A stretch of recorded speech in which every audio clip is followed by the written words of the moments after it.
everybody, and welcome back to Escamilla Fables. Today I wanted to talk to you about Australian Shepherds and the basics behind their coat colors. This video is meant to be informative only for those of you wanting to know a bit more about what Australian Shepherd genetics look like and act like together, and for breeding purposes.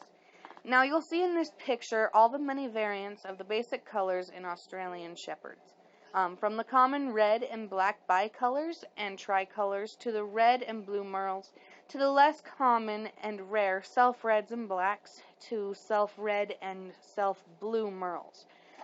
Red and blue merle and tan or red and black solids and tan are not rare but not common either. You'll notice my girl Aurora's coloring is not in here. That is because she is what is known as a whitehead, but I'll get into that later. Nigeria is a self-black, and Eon is a blue merle. Next, we have what is acceptable as breed standard, and what isn't.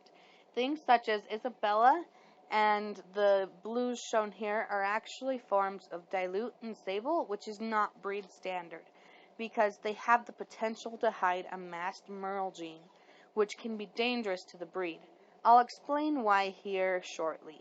Dilute and sable are colors where the blue or red is more of a brown or gray without the distinctive merle markings, or is an alternate shade or mix of shades of what the colors should be. Here are some examples of dilute and sable coloring.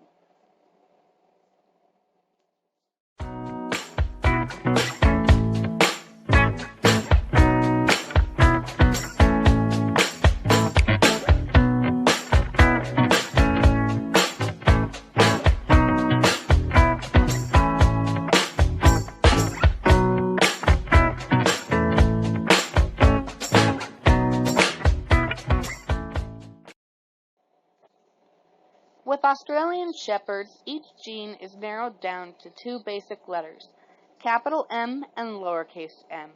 These can be in three combos, double capital M, double lowercase m, or capital M with lowercase m. Double lowercase m is typical of solid color Aussies like Nigeria or tri or bi-colored Australian Shepherds. Capital M and lowercase m combo is typical of all merles.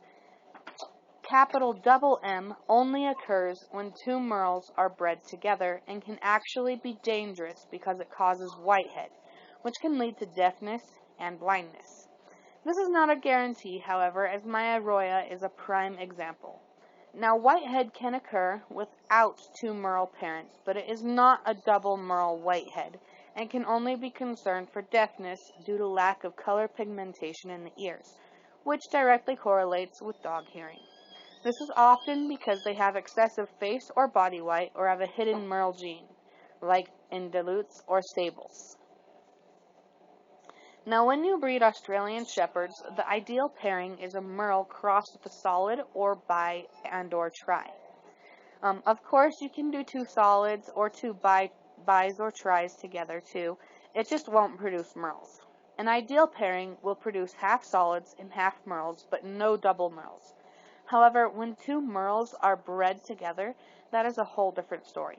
Out of every merle to merle breeding, there will always be a 25% or every 1 out of 4 pup chance that they'll make a whitehead, which will almost always require more extensive health care. Thus, this pairing is avoided.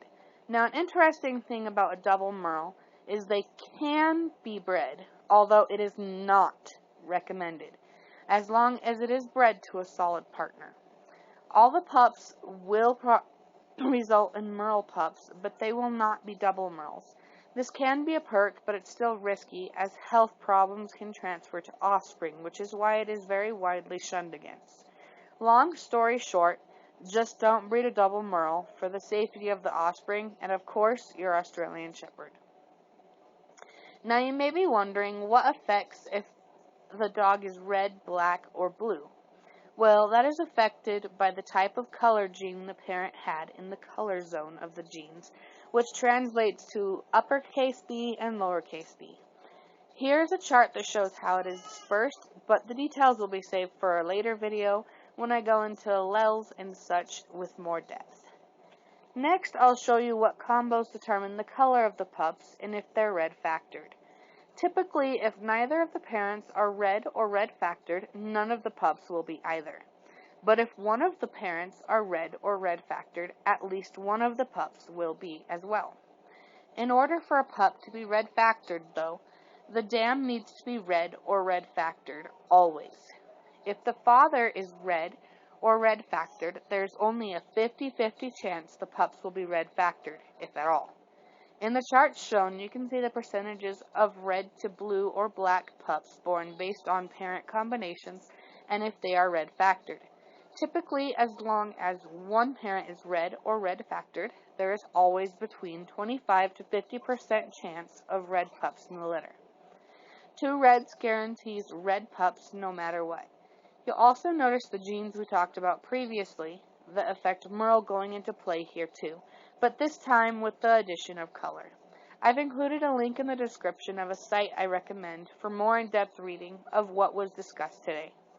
I hope this video proved helpful and very informative to those of you considering breeding or are interested in genetics. If you guys enjoyed this video, please like and subscribe. See you next time!